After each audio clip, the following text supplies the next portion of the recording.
Hey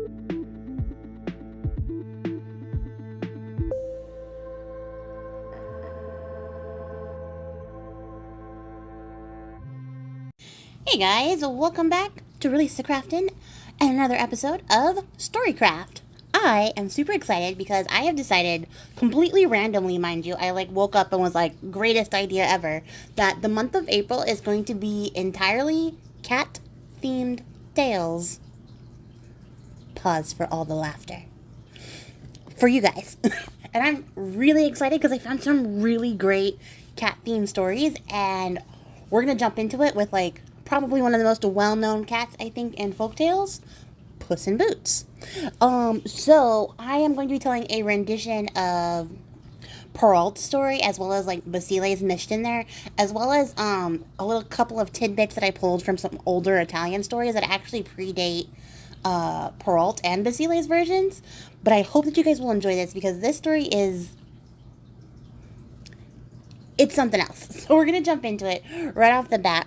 I'm just excited, and I hope that you guys will also be as excited as I am for some kitty-themed stories. So we're going to begin where we always begin, with once upon a time, there was a single, hardworking mother who died, sadly. And unfortunately, she wasn't just single and hardworking, she was also very, very, very, very poor. So poor that when she died, she left her 3 sons who are adults because the youngest is of marrying age, but apparently they were all still dependent on their single hardworking mother. She leaves the oldest son a kneading trough for dough, and her middle child a large board for baking the pastry, and that's all the possession she has. So the only thing that she actually has left to her name is her cat. She leaves her youngest son, her cat. And for some reason, of these brothers, the 2 oldest are like, fuck you, little bro. We don't care about you. So we're going to go into business together because mom gave us her bakery stuff. And we're going to open up our own bakery and be successful that way. And you can go have fun with your kitty cat somewhere. And the youngest son is understandably unhappy and maybe a little bit angry because he laments his fortune. All he inherits from his mother is a cat. And he starts to complain that he's going to have the most meager meal, and after that, he's only going to be able to make a hand muff with the fur that he gets from the cat. That's all this cat is good for. And the cat is doing what cats do, just chilling out, sleeping, pretending to sleep, and just ignoring everybody calling to her, as you do when you're a cat. And she happens to overhear this little bit where the son is just I guess I'll just eat this cat and then maybe make some mittens for myself. I don't know how much you can do with cat fur. And she's like, whoa, whoa, whoa, whoa, my good boy. Hold your horses. If you would just hear me out real quick. If you bring me a pair of boots and a large sack, I will turn your fortunes around. And the boy's like, I have no prospects or life skills because my mom was working so hard. She couldn't possibly have raised me to get my own job or take care of myself. And I don't want to try. So you're my next best bet. So let's see where this goes, because you're kind of clever when you catch mice, so you're probably going to be a clever cat. Maybe you're telling the truth. I don't know. I don't care. I'm more mad that my brother screwed me over and just left me out of the family business. So he goes to town, and he comes back, true to his word, with a pair of little black boots made specifically for the cat and a large bag. And I can't emphasize how big of a deal it is that he went and got these boots, because this is in the way long ago. There's no Walmart where you can get $10 shoes if you find them on sale or something. Someone had to make these by hand, and that shit was expensive back in the day, you guys. That was serious money. So much serious that kids didn't get shoes until they were older because they would have to get so many pairs and it was so expensive. It wasn't worth buying kids shoes. So he spends what money he has to get the cat these little tiny boots made and to get this large bag for her. And he gives them to her. The cat puts them on. She stands upright and she tells him to wait here for her to return. It's going to take her some time, but she's going to turn his fortunes around. And he's like, okay, I guess I'll just lay on the floor while you're gone because that's all I have. I have no worldly possessions. My mom only left me you. And she's like, yes, I know. I'm trying to help you, you ungrateful little shit. So she leaves and she goes out the door and she goes to like this nearby field and she lays down the bag in this nice little like inviting like spread, and then she collapses next to it dramatically because that's how cats do. And then stiffens her body as if she is dead and pretends to be dead so that, whoever is passing by will see this dead cat and this inviting sack and maybe check it out, which actually works because after some time, a little rabbit comes by, sees the dead cat, is like, I wonder what's in that bag. So the rabbit crawls its way inside the bag, and as soon as it's in the bag, the cat jumps to life, snatches up the bag, closes it tight, and then just heads off down the road. This is a brilliant strategy. This is the best trap strategy I've ever heard of. Given that cats are excellent hunters, I can't think of another way she could have possibly caught this rabbit, but she catches it in the sack this way. So she takes this rabbit in the sack and she goes all the way up to the king's castle, and she tells the guards at the gate that she would like to have a meeting with the king. She has a gift from the Marquis de Carabas. And you might be wondering, who is the Marquis de Carabas? Well, that's the youngest son. The guy who's laying on the floor waiting for his life to turn around.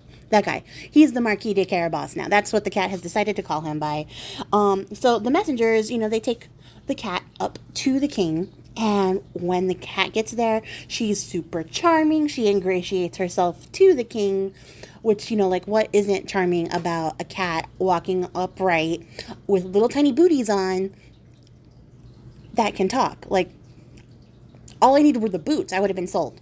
So the king also is easily charmed by cats and is like, this is amazing. You are such a swell, splendid little cat. And she gives the king her little bag and she says, inside you will find the finest rabbit from my master's meadow, the Marquis de Carabas. He wants to present it to you as a gift.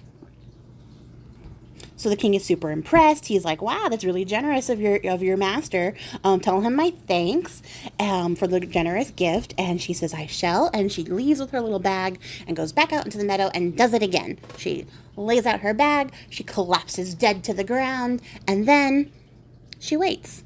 And every time she does this, she catches a different type of game, whether it be, ducks. Ducks are game.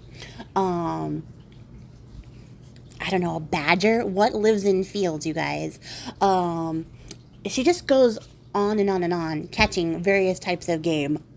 Insert game of choice here. I don't know much about hunting or field animals, apparently. And eventually, she works her way up to, like, deer. So she's dragging deer down the road, bringing them to the king, telling the king, this is a generous gift, the best of the hunt, presented to you by my master, the Marquis de Carabas. And the king is like, wow, this little cat in boots is swell. And the Marquis de Carabas is clearly like a very generous fellow to keep bringing me the best of his hunt every time. And I'm just so impressed and so grateful for his generosity. And again, he sends the puss off with gratitude and thanks. No actual gifts, just gratitude and thanks. And importantly, the puss does not ask for any gifts whatsoever in return. This is a gift from the Marquis de Carabas to the king, and that's it. So after a month of doing this, the cat returns home because on the way out of the king's castle, she hears some servants talking about how the king is going to take a carriage ride around the countryside to survey his kingdom with the most beautiful woman in the kingdom, his daughter, the princess. Which I feel like is something he makes his servants say. Like, he's like, whenever you refer to the princess, make sure that you tell everyone that she is the most beautiful woman in the kingdom.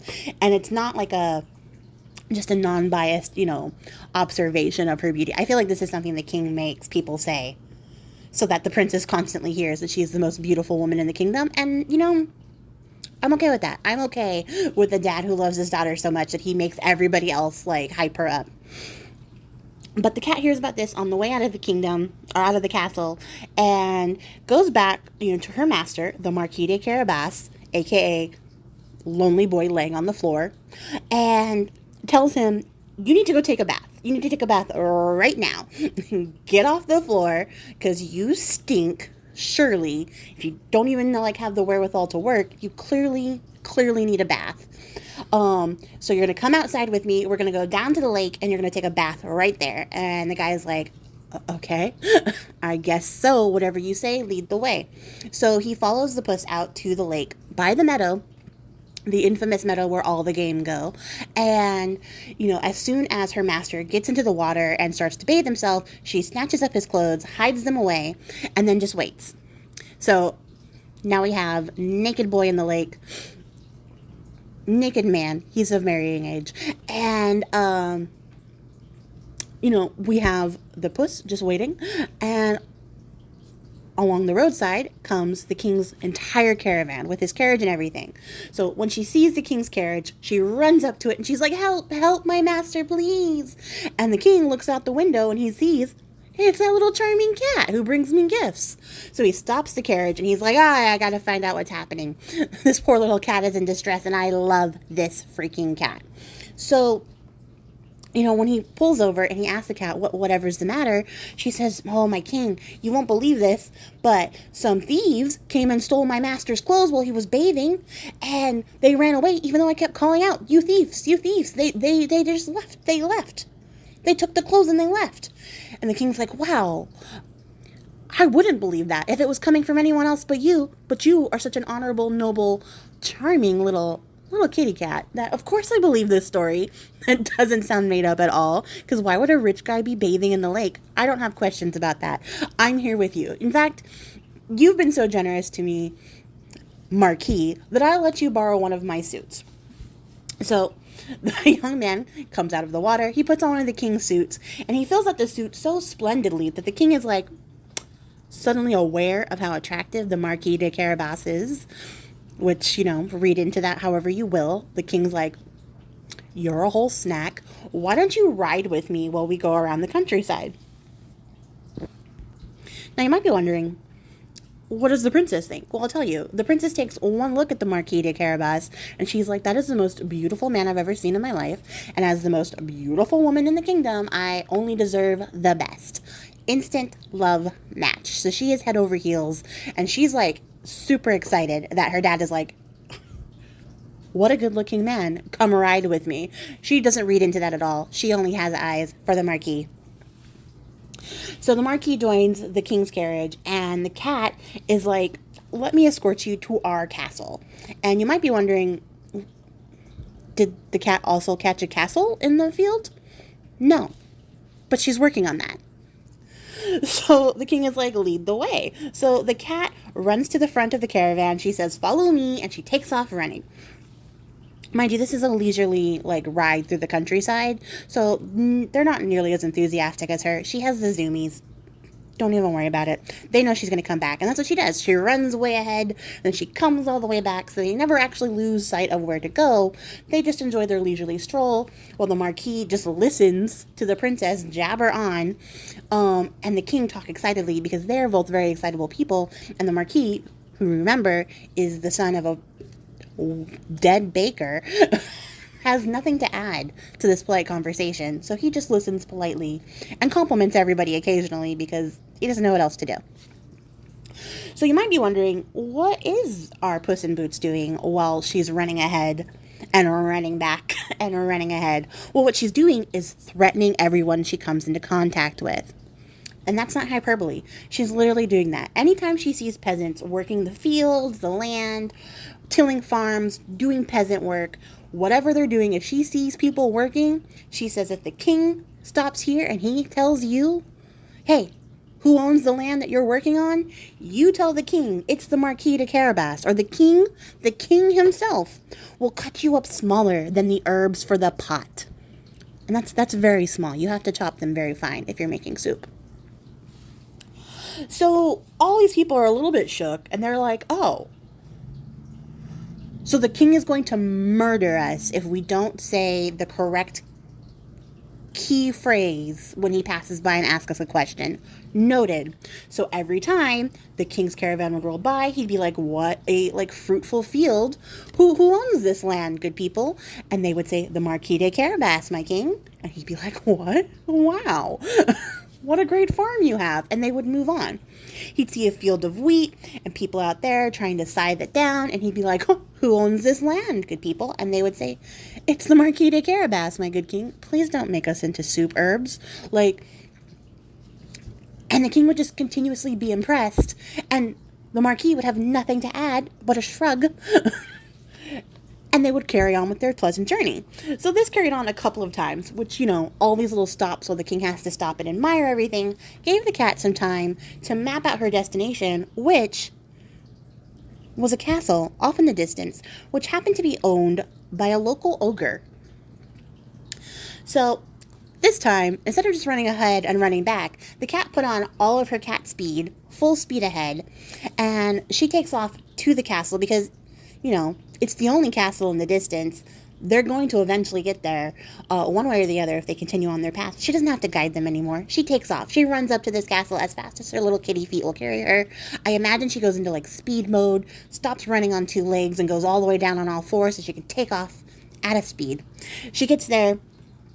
She gets to the gate, and she tells the guards at the gate that she would like an audience with the ogre. And they're like, okay, we don't have shit to do, and we're not threatened by a cat, so come on in. The ogre is delighted, absolutely delighted, squeals of girlish delighted to see this cat in her little boots, walking on two legs. So he welcomes her into his home. He's like, look at this place. This is amazing. I would love to give you a grand tour, but I unfortunately have friends coming over. But you are more than welcome here, little cat, because you please me so, so much. And the cat is like, thank you so much for your generosity. This opportunity is amazing. I don't want to hold you up or anything. I just had to come meet you because I heard such a noble ogre lived over here. I also heard that you were very magical. And the ogre is very humble, but did say, I am indeed. And she said, is it true that you can change yourself into any animal in the world, even the very large ones, like an elephant or a giraffe? And the ogre laughs, and he says, of course I can. So he changes himself into a lion, which, from a cat's perspective, is pretty large. But she tossed up, elephant and giraffe as, scale references. Comparatively, it's not that big, so I feel like maybe he can't go that big. But he changes into a lion. This is terrifying to the cat, by the way. She's like, what? Okay, I see what you did there. And she's like, but a big animal is so easy. You're already such a big man yourself. I bet you can change it to something small. And the ogre laughs again and then changes into a mouse. At which point, Puss does not miss a beat. She pounces on the ogre, eats him up in one bite, and, manages to digest quick enough that she makes it back to the gate in time for the king's entire caravan to show up to this castle. And nobody has any questions. The guards don't go, I wonder what our ogre lord is going to think. They just welcome the king in. And the cat's like, welcome home, Marquis. Welcome, my king. Come on inside. And all the servants are like, oh, okay. This is what we're doing. Which I imagine they're probably just pleased to no longer be the servants of an ogre. Although that ogre did seem pretty chill. So #justice for ogre. So the cat welcomes them into the home. And because the ogre had been expecting company, there's already a huge feast laid out for them. So the king is like, whoa, what a welcome. This is so amazing. Your castle is so beautiful. Look at all these nice things. There's all this treasure everywhere. I didn't know you were so rich. And the Marquis is like, I didn't know that either. So they sit down. They have dinner. The feast is superb. The best chefs in the land. The king has never been so well fed in his life. He's like, this is amazing. At this point, Marquis, my dear Marquis, if you don't marry my daughter, it'll be your own fault. And the Marquis is like, I finally grew a brain cell, and immediately proposes to the princess on the spot. because he finally found the initiative to do something. And the princess accepts his proposal. They are married that same night. So the little feast turns into a big wedding party.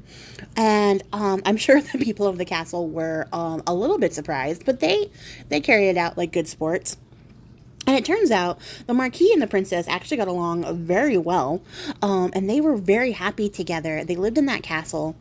The servants all just continued to do their duties splendidly, and they were really content with themselves. And also the enormous wealth that just suddenly like rained upon him. And I'm guessing like the king didn't question who actually owns that land at any point afterwards, so they probably just stole all that land from somebody too. I'm going to assume it was all previously owned by the ogre, but like it's not really specified what happens to that land, but it becomes part of their territory too. So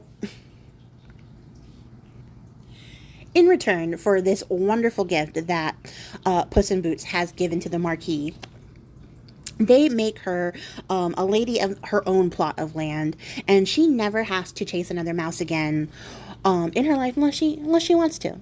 So she can do it for funsies.